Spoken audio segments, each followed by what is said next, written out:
Hey guys, this is Ben Bolton speaking, and in this little episode we're going to be continuing on the G56 and taking it through the Highpoly modeling phase. That's what most of this video is going to be about. We spend the first 10 minutes or so just refining the blockout, making a few tweaks and changes just for accuracy and interest.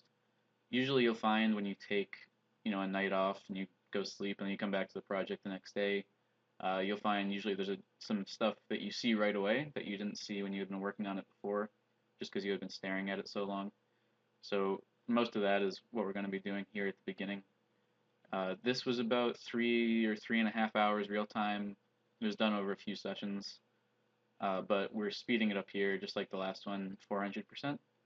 So we're going to be seeing this happen in about 48 minutes. So here we start off just by refining the blockout around the stock. There was a few things I just neglected in the last video just because I was working too fast, I missed them. And one of those is this here. This is actually a sling loop. I added sling loops to a different part of the gun, to a little bracket behind the upper receiver. I'm going to leave those in because they work really well, I think, from a first-person point of view. And I mean, I could buy there being a few different sling loop connection points on this gun because maybe this stock is like aftermarket or something, or maybe that bracket is modified. So I could see there being a few, and considering that they both add visual interest to the areas they're in, I don't really mind having redundant ones. And I guess it would just be more functionality for the operator if this was a real gun because he could just choose which one to loop his sling around, whichever one worked better for him. So I don't think it's too unrealistic or anything like that. Just getting in this little inset thing. This is like a cheek rest housing area or whatever. I don't know what the term would be, but this button that we're putting in here, or this tab or button, I guess you just you push on it, and that allows you to adjust the height of the cheek rest, which is good if you're using like an optic that's mounted higher than the iron sights are, or something. You can get a nice cheek weld in there for a really steady shot. These don't need to be super detailed because you're not really going to see back here in first person. You don't really see anything behind the very front of the stock. We'll see it on like a third person model, an enemy running around with it or something. So it's good to have it in there because it just breaks up that surface on the stock and gives us some extra visual interest. And here we're adding the hinge that the cheek rest would pivot around. Earlier we saw me changing one of the bolts there in the side of the stock. I think earlier it was just another copy of the bolts that are on most of the receiver, but when I looked at the reference, I noticed it was much darker, and I was interpreting it as more of an inset recessed thing. So that's why I made that change. Here we're just going back and we're going to add these friction bumps to the back of the stock. We're going to take these right off for the low poly. The only reason I'm putting them in the blockout right now is just so I can visualize them. I wouldn't really have to. I could throw these in the high poly. It doesn't matter too much. I'm just throwing it in now. Just a personal preference thing. Basically, when we make this into a high poly, we're going to take those and we're just going to up the turbo smooth count on them to get them really smooth. And then when we convert this to low poly, we'll just delete them. So it won't take that long. So it doesn't really matter if we do it now or during high poly.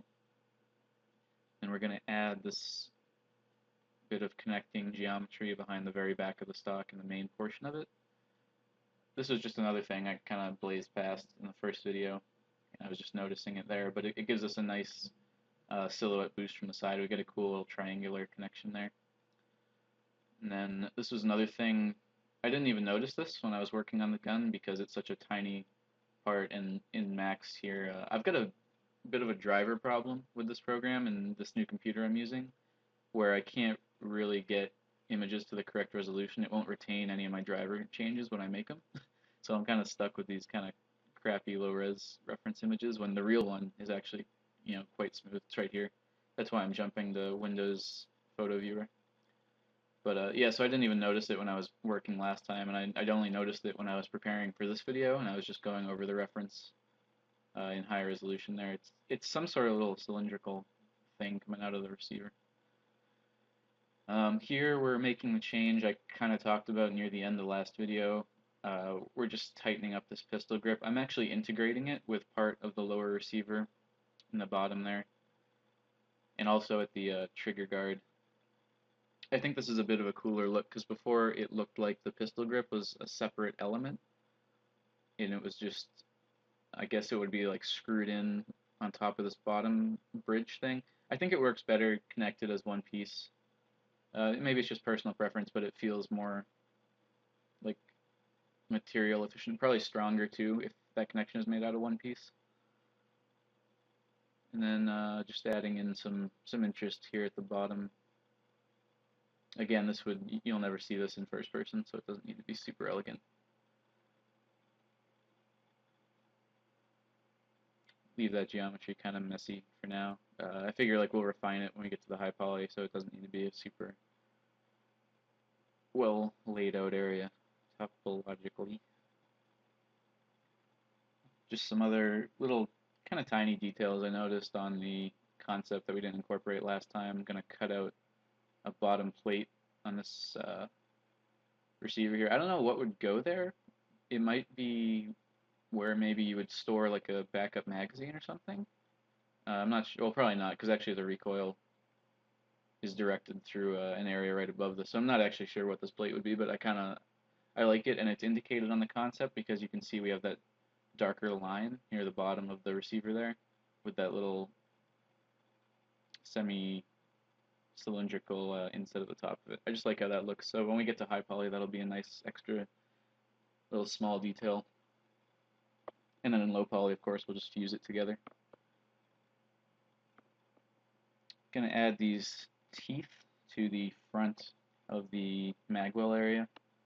The purpose of these on a real gun would be if the shooter was trying to use a magwell grip, which is where you put your reaction hand on the magwell in order to get a nice tight grip, usually for like close quarters shooting. A lot of people just like to hold the gun that way, so these like friction ridges would be there in order to help you hold the gun better if it was like wet outside or whatever. A few barrel refinements. We're going to add this little O-ring, whatever it is. And again, that's something when we do the low poly, we'll just fuse this up again, but on the high poly, we'll just smooth both out, and we'll get a nice surface interruption where that is.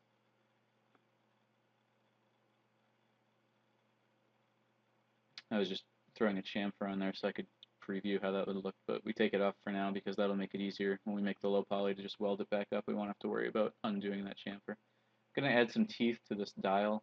I don't do it to any of the other dials. Maybe before we bake, I might try adding it to some other ones. I was just keeping them separate for now so that they look different and just have some variety, but maybe we'll add a different pattern to the other dials. Just changing up the trigger to feel better and to kind of match the concept better. Before I had that floor part of the trigger extruded out the side and to the front a bit, but I don't know, to me it felt kind of Nerf, it felt like a toy, so I thought it would look slimmer, more elegant if it didn't have that, and if the width of the floor or the base of the trigger there was no greater than the width of the main body of the trigger, which is probably more sensible. And we add that little loop in. Not totally sure what that would be for, but I assume it's probably pulled from a real gun, that trigger. And then this back part of the lower receiver, that's like strongly facing where the player's camera will be in first person. So I wanted to add a little more detail to it because it was kind of a large flat surface, and that's not the most interesting thing. So I just wanted to add a little extra visual flair there with that little tab. These things, much like the bolt on the stock, when I was doing a quick pass over this in the blockout in the last episode, I just read that as the same as all the other bolts on the receiver. But as I was looking at it again a little more to prepare for this episode, I'm pretty sure they're meant to be these more extruded rather than intruded, extruded outward rather than extruded inward. You see stuff like that on, I think the Scar. I might be thinking of the wrong gun, but you do see those shapes on real things. Here's another kind of funny thing I missed. We did these row of booleans to get those nice holes in the heat shield. There's actually 2 rows on the concept. I didn't notice because the bottom row is really near the rails. But because it was a pro boolean, we could easily extract that piece we were using to cut those out, and then duplicate it down, and then just boolean both of them again. So that's a really nice thing with pro boolean, is you can always extract the elements and you can change them and then reintegrate them. I like that a lot because it allows that kind of dynamic change. And it'd be great because if I was working on this for freelance or for a job, then, if an art director or whoever got back to me and they said, we want these, we like it, but we want the holes in the heat shield to be a different shape or a different frequency or a different number of them, then that's no problem. I don't really have to do any crazy remodeling. I just have to extract the element I'm using as a cutout, change it, and then reintegrate it. And because of that, if I ever end up having to collapse something that I've used booleans or pro booleans on, I'll usually actually copy it to the side, rename the copy, and then hide it. And that way, if down the line I want to make changes like that, I don't have to deal with this collapsed geometry. I can go back to before I did any of the booleans when they were still live, before I collapsed them, and I can make the changes there. And that's really convenient. That's saved me a few times with revision requests. Really nice feature of pro booleans.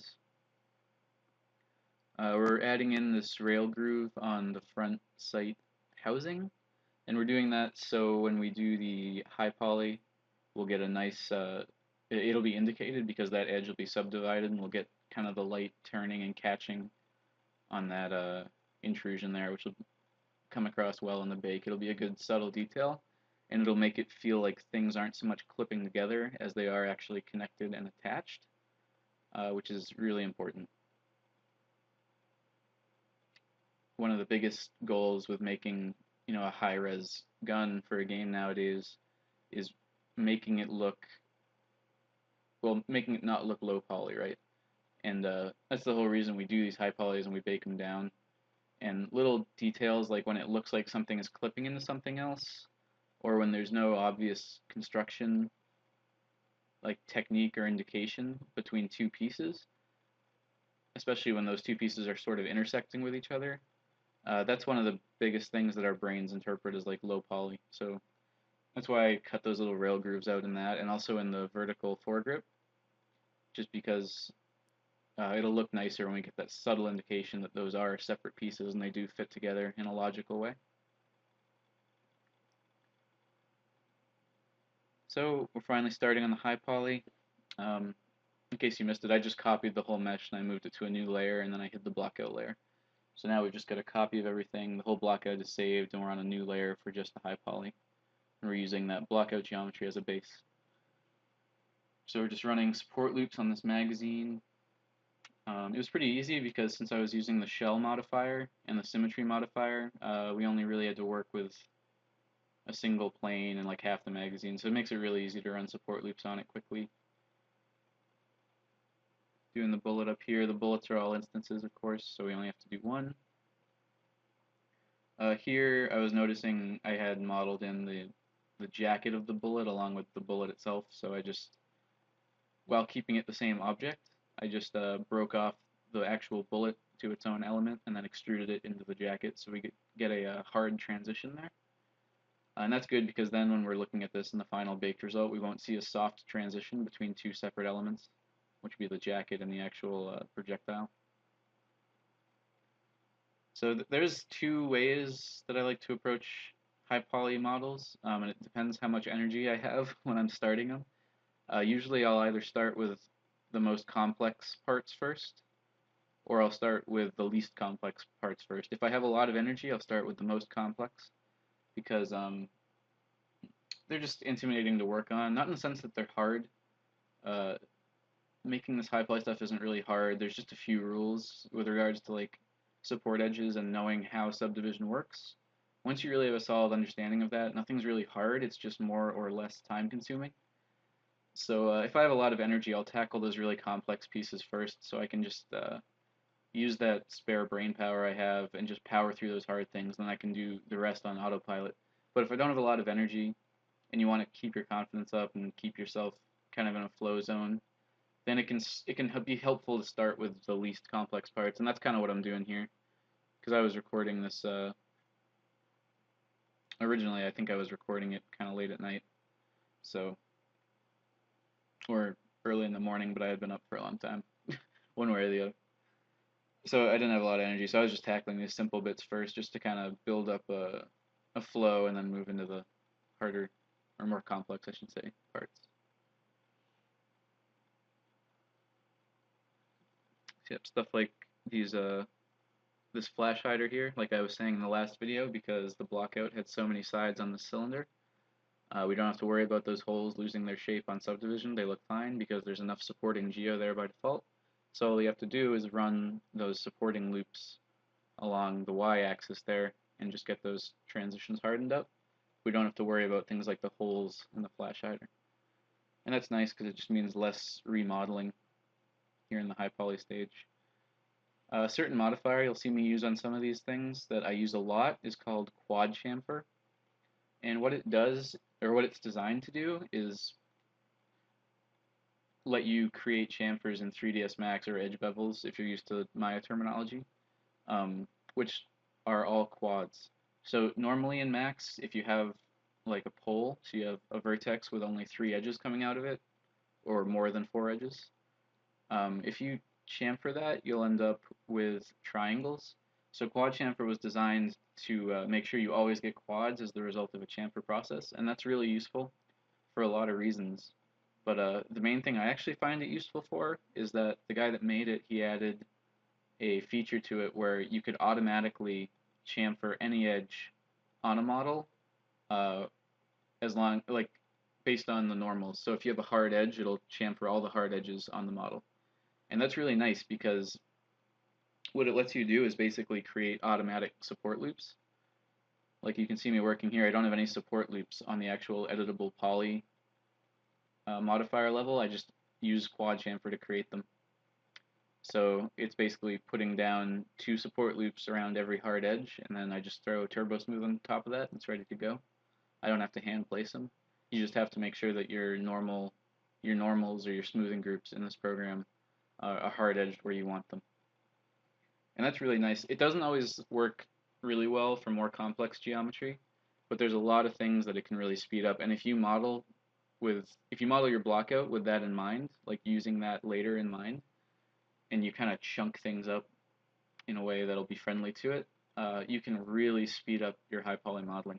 I didn't do it too much here because I wasn't sure if I was going to use that modifier in this video series.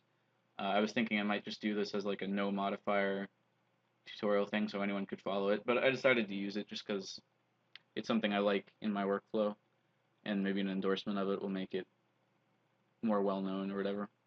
A lot of people do use it already, but for people who don't, you might be surprised how helpful it can be.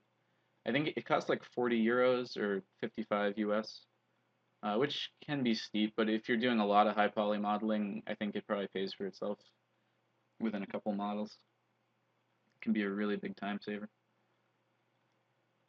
So here we're filling in some of these gaps in the different parts of the receiver, and this way when we subdivide them, the edges will really show up well. It's nothing too complicated. It's pretty by the numbers stuff.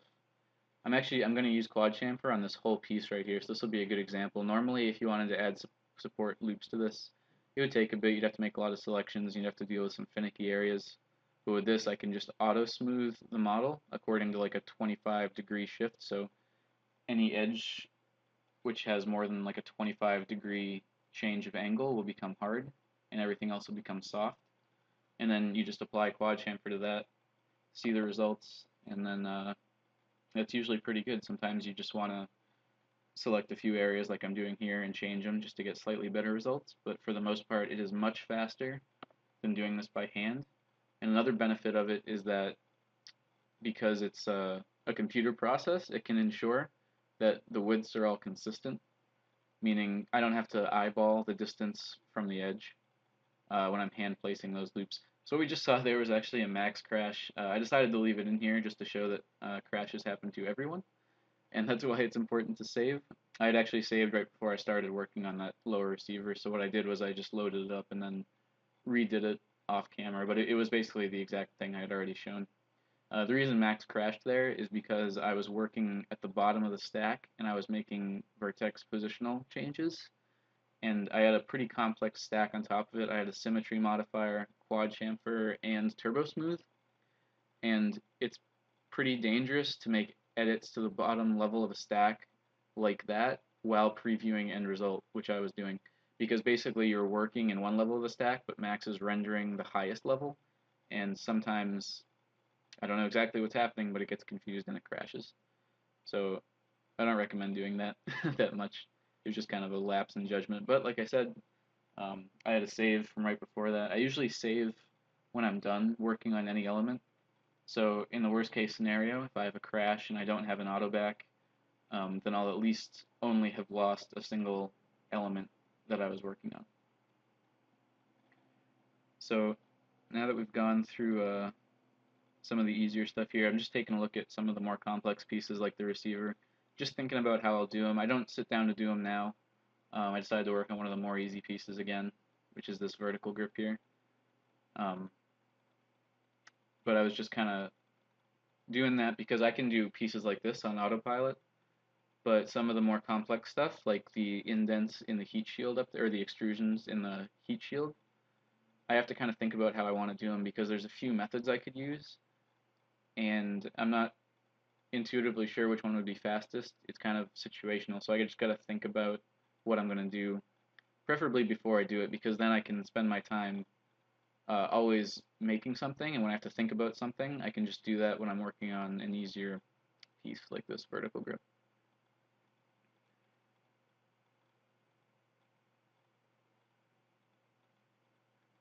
I think I experimented with using quad chamfer on this, and then I ended up, nope, okay, I did use it, never mind. There's some pieces on here I don't use quad chamfer on, uh, and that's usually the case. It's usually either things that are really complex that would just be a pain to set the smoothing groups for in the same way that they would be a pain to run supporting edges over, or it's on things that have really tight tolerances, like really thin parts of the model, and then you don't really want to use quad chamfer because you'll get overlapping edges and they won't turbo smooth very well. I think that actually happens right here. Yeah, you can see it right there when I'm working on that groove for the rail. So I actually had to space out that rail, that curved rail extrusion there. I had to space it out so that the chamfers wouldn't create overlapping geometry. But not too big a deal. This little trick that we just saw when I'm working on these bolts is to get a really hard transition where there would be two different pieces. You just select the geometry you want and then you extract it as an element.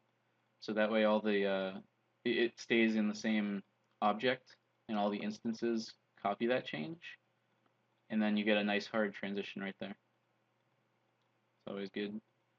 The reason I have to make these changes to these different bolts that all look the same is just because I had broken their instancing, I think just to change their scale or to change their position. But I think I only did that to 3 different ones, so it didn't take too long. And cylinders are some of the easiest things, of course, to run support loops on, just because you can do ring select for pretty much every part of them. Here it would be really easy to add support loops to that cylindrical bit, but I decided to use quad chamfer just because, well, it's equally easy, and it also allows us to change the edge width later on parametrically. So we can just open that modifier, we can change, the size of the chamfer, and then we'll have different sized edges. So that can be good if later on when we're baking our normal map, and we're noticing that that edge is either showing up too soft or it's showing up too hard in the final bake, we can easily go back and change the Highpoly without even having to move anything around. Working on this site, I'm just doing a little trick where to create some quick support loop geometry for a flat plane like the cap of a cylinder down there. You basically just select the whole thing, select the whole border, the open border there, cap it to create a face, select the face, and then do an inset. And that'll create basically a support edge, which is evenly spaced from all the outside edges, which is a little tougher to do when scaling by hand sometimes. So that's good. I do that on a few different things here. It's a nice little trick.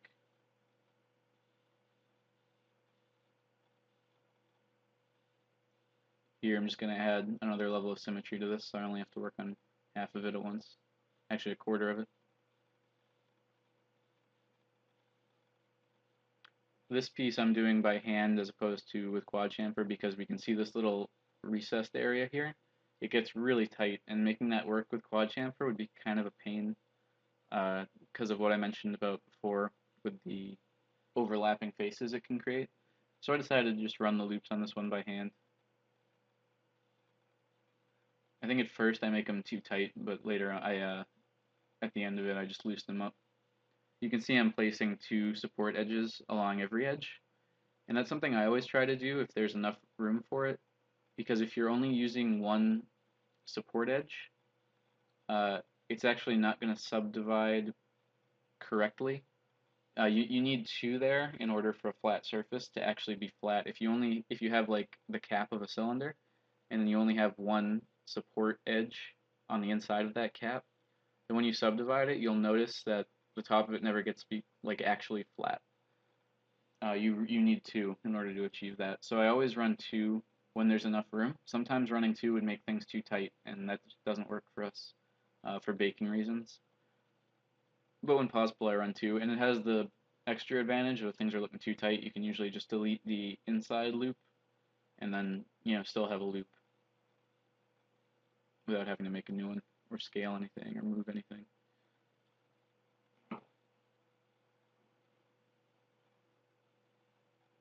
Here we're just working on these bumps. Not too tough. Pretty much the same as the other screws. Collapsing some of those edges just to get the width of the edges closer to the rail, which is right next to it. Not exactly the same, but just closer. And that's a good feeling. Like, you don't want to look at 2 things, especially if they're both the same material, like metal, which are right next to each other but have really different edge widths. It's better to be consistent with that in order to get materials to read well. And again, that's a nice thing with quad chamfer. If you design your whole model to be chunky enough that you can use quad chamfer on the entire thing, it's really, really easy to get consistent edge widths. And that's a major advantage of it. It really helps in material definition. Because when you have that kind of control, you can start to actually define materials in your model before you even start texturing, based on how hard or soft the edges are. And that's really good because it really helps your material setup later on. Like for the back of the stock there, that would probably be like rubber or plastic.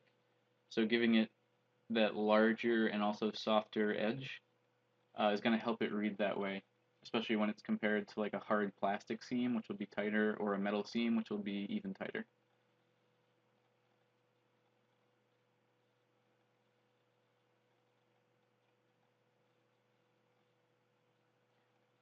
Yeah, most of the smaller objects are really easy to do, so they don't take long. Instead of doing them all at once, I kind of jump at this point between more complex parts like this cheek rest and really easy parts like that button. Just jumping between them so that I can kind of build up a flow working on the easy parts and then use that enthusiasm to put in more effort on these more complex parts. So again, we go from that cheek rest, which took a little thinking, and then we just move straight onto this really easy base plate here. We just do a quad chamfer, get it done. Really quick, you can see me adjusting the edge width right there with a parameter. And then we move on to the slightly more complex piece. We're going to do the support loops on this one by hand, mostly because of those ridges in the front. I can already tell they're too thin and too close together to work well with quad chamfer. We could get around that by floating them, but I'm going to leave them integrated because it's just going to make it easier to get them to look like they're built out of the same piece, and they would be if this was a real weapon. So I'm going to go with that method here. Here, I just deleted the whole side face of this receiver, and then I'm just going to create the supporting loops very quickly by selecting all the borders and then basically extruding them out or in. And then because of how subdivision works, once we've done that, we just have to quickly connect all these kind of floating islands. and it doesn't even matter how good the connecting geometry is, it can actually be really bad, but as long as it's all convex, we won't have any problems in subdivision, and it'll bake fine.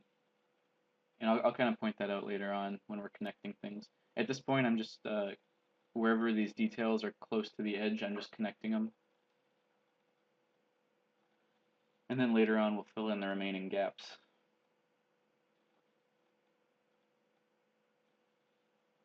Yep, so here you'll notice as I'm connecting these pieces together, I'm just paying attention to making sure that, in general, they connect in a convex way. Basically, each plane change on this mesh is going to be insulated by 2 support loops, like I talked about earlier. And that means that any other geometry in it is going to be so insulated from plane shifts that it's going to come out as flat. So all we have to do is ensure that it's all convex, because if it's concave and it subdivides, we run the risk of it subdividing in such a way that some of the new triangles overlap other triangles, and that can create visual artifacts. But as long as we keep things convex, that will not happen. So you can see I'm just capping off, total n-gons right there, and not worrying about it, because we're going to run another support loop through each of these loops, like I'm doing right here, and that'll insulate these things from the plane changes. So you can see it's totally flat despite all of the n-gons that we have in there. And I think when people are newer to high poly modeling, they tend to worry more about having good geometry in areas like that, just because they don't have the experience to know where it matters and where it doesn't. And honestly, that's about as simple as it is. Like, as long as something is insulated from a plane change or an angle change, basically an edge, which the faces on each side of it are not planar. As long as something is insulated by at least 2 edges from a plane change like that, then it doesn't matter how messy the geometry is, as long as it's convex. Here we're running into that problem with quad chamfer again. It's not really a problem with quad chamfer, it's just a problem with the geometry I'm applying it to. But basically, just too close together, some of those edges, so just space them apart, not too big a deal. Moving on to another simple bit here, the hinge. This hinge that we talked about on the last episode, where it'll allow you to, that would be the point where the upper receiver rotated off the bottom one, so you could inspect the internals. You'd use it on like assembly. And we're going to come off that more complex piece, and we're going to do, or that less complex piece, and we're going to move on to the main body of the stock. Just slightly more complex. We end up using quad chamfer on this to get it done really quick. But before we do that, I'm just cleaning up some of the geometry here just so it'll play better with that. Most of the stuff I'm looking to remove is any triangles, especially that are in contact with like plane changing edges, because those will kind of chamfer weirdly. And there's that bolt there that we modeled in, that 48-sided bolt. We end up actually leaving that on the same smoothing group as the side, so basically quad chamfer doesn't do anything to it, and the reason for that is those edges are all so tight together that it wouldn't work well. But if we put them all in the same smoothing group with the side of the stock, so they all have the same normals, then quad chamfer won't do anything to it, and that means we can run our own support loops in there. So you'll see here at first I experiment with using quad chamfer on it, but later on we abandon that idea right here and we just add our own support loops. And this works much better. So it's basically a hybrid. We're using quad chamfer for most of the supporting edges, and then we're just adding a few of our own on areas that would just not work well with it. We saw there was some weird stuff happening with that edge up there, so we're just adding a buffer edge here. And that way we don't have any triangles intersecting with that plane changing edge, so quad chamfer doesn't have any issues.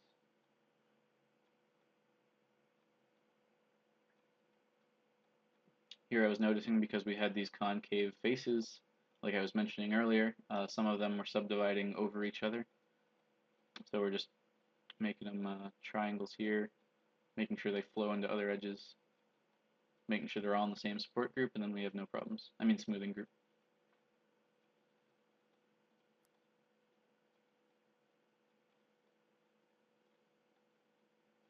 Just making some quick edits, like I mentioned you sometimes have to do with setting a few smoothing groups to make sure they're separate from others, just to get some nice,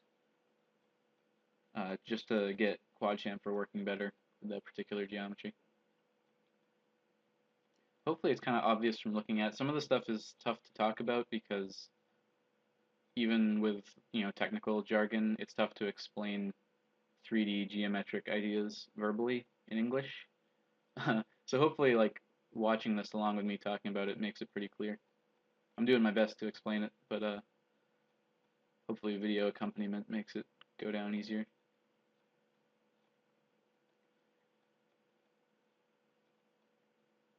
Here I'm just kind of experimenting with the smoothing groups on this bottom curve to try to produce the best chamfering, get the best result.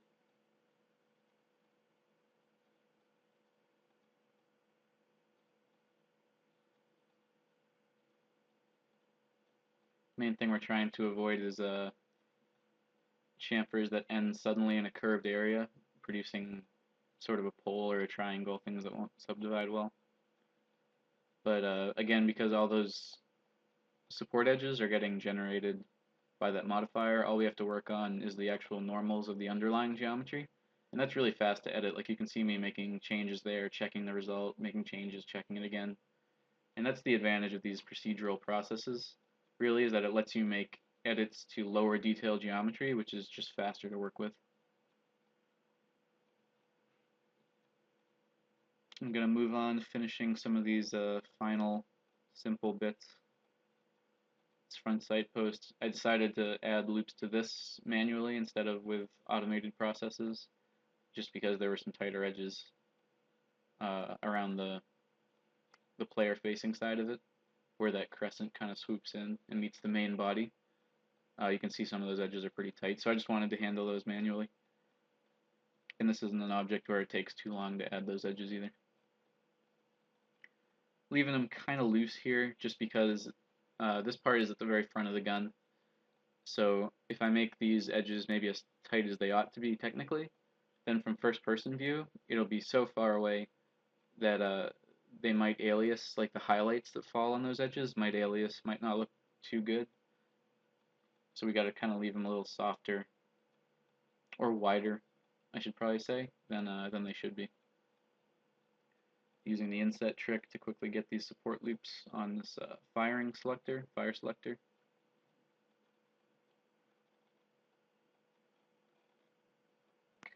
I kind of experiment here with how I want these the edge flow to go, but I decided to just make it a simple solution here.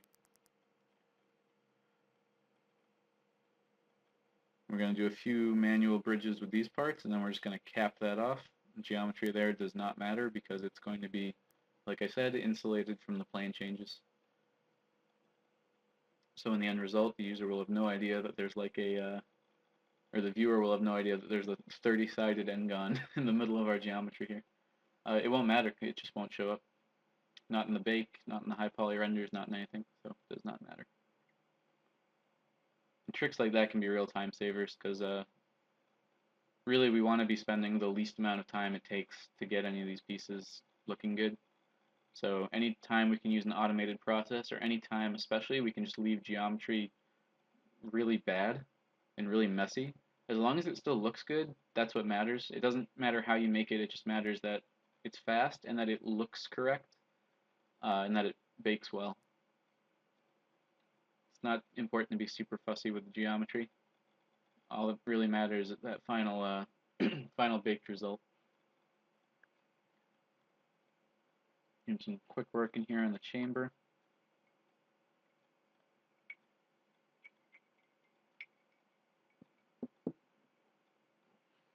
This little feeding ramp. I think I said this in the last episode. That whole chamber is highly simplified. Usually there's more complex geometry inside those things in real guns, but you see them so quickly in game context that unless the animator comes to you and says he or she really wants to, do a really intense chamber animation, maybe it's a game where you have some jams modeled, some types of jams, or maybe, I don't know, maybe you can do press checks. In those cases, then doing a little more detail in there can be warranted. Alright, so we're finally moving on to the most complex part of this whole job with the high poly, which is this heat shield area. And the reason it's complex is because it has these drilled in cylindrical extrusion things, holes. Humans call them holes. So I tried when I made these to make the cylinders have a number of sides that would play well with the number of sides already in the side of the receiver. So basically make sure there was a similar number of edges and make them try to fall along the edges that already existed. And that makes it easier to integrate them in. Unfortunately, I was more worrying about the outside there, the outside edges. So on the inside here, the geometry didn't line up perfectly, and we ended up having to make some edits. Like you can see the top part of that inside area, the cylindrical cut-ins have actually kind of cut into that ceiling. And we'll have to fix that up a bit just because it's unnecessary complexity, because the user will never really see in there. Chances are in the final model, this part will get a very small portion of the UV map, and it'll probably be textured very, very dark. Even just the ambient occlusion bake will probably be very dark on it, just because there's not much of a way for light to get in there, just those tiny holes, and there's barrels in there too that are going to be causing occlusion and everything. So it's not too important that the inside be complex or even look good. I just want to make it easy to work with, so we end up simplifying some of that geometry. Here on the outside, I'm just, I'll be adding support loops to this manually just because it's such a kind of delicately complex part. And there are some tighter edges there. And it's just, this is a good choice for something to do manually because of the complexity in it. But basically, we're just connecting like edges vertically, and then we're extruding out these sides.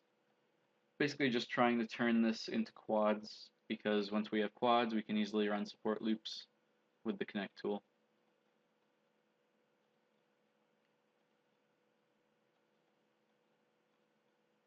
So you can see here, I'm making little, I'm closing off borders so that we can select them and quickly bridge all those edges instead of doing them by hand, which would take a while given the number of edges we have here.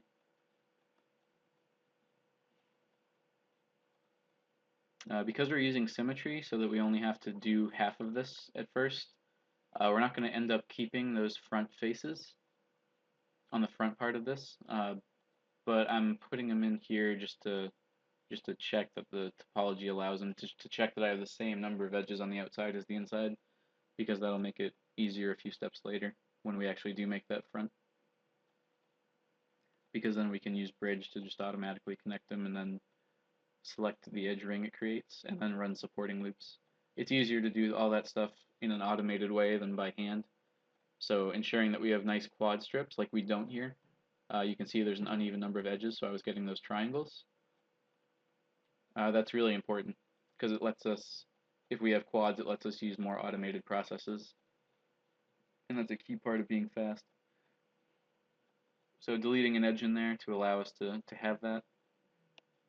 And then now that I know those front faces work fine, I'm deleting them because that's something we're going to do later. Like I said, I'm only working on half of this heat shield, and then we're going to just duplicate it and make the front half of it. Or duplicate it to become the front half of it. Here, ProBoolean just created some junk vertices. It tends to do this, so we're just cleaning those up. It'll usually only do them around the areas of intersection, so you usually know where to look for them, which is good.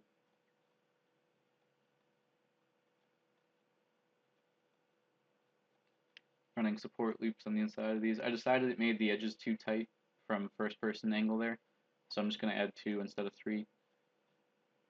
So it's not technically perfect subdivision. It'll actually be kind of too blobby for how it should be in real life, but from first person perspective, at an extreme angle and further back on the gun, it'll read pretty well. It'll read correctly.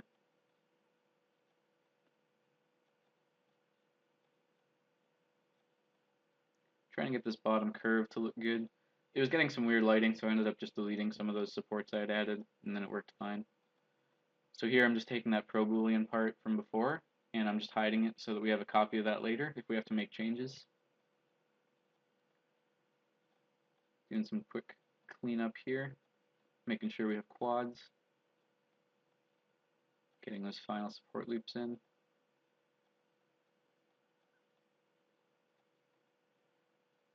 And now we can duplicate this and we can create the front. You'll notice that even though these are two separate meshes, because all their tangents are and all their normals are exactly the same where they meet, you can't actually tell it's two meshes, and the baker won't have any problem with that either. So it's fine for us to leave it like that. We don't actually have to connect these pieces in the Highpoly because they'll look visually identical. All the vertices on their borders are in the same places. All the normals are exactly the same. So for all intents and purposes, it's going to look and render as if it's all one piece. So there's no need to actually connect them. Just add it in that front face like I was talking about. And now all we have to do is connect this rear part of the heat shield with the main upper receiver there. And we actually do have to connect these because where they meet isn't one for one. The upper receiver is actually, it doesn't go as far down as the heat shield does. So we do have to actually connect these so that that connection right there that I'm looking at here, just so that this looks correct. You can see like this border, if these were left as separate elements, this border would remain hard and that wouldn't look correct. We want this to be a nice soft subdivision. So just adding in support loops, welding them up, welding all the vertices together. Then we just got to add support loops to the rest of this upper receiver, which is easy.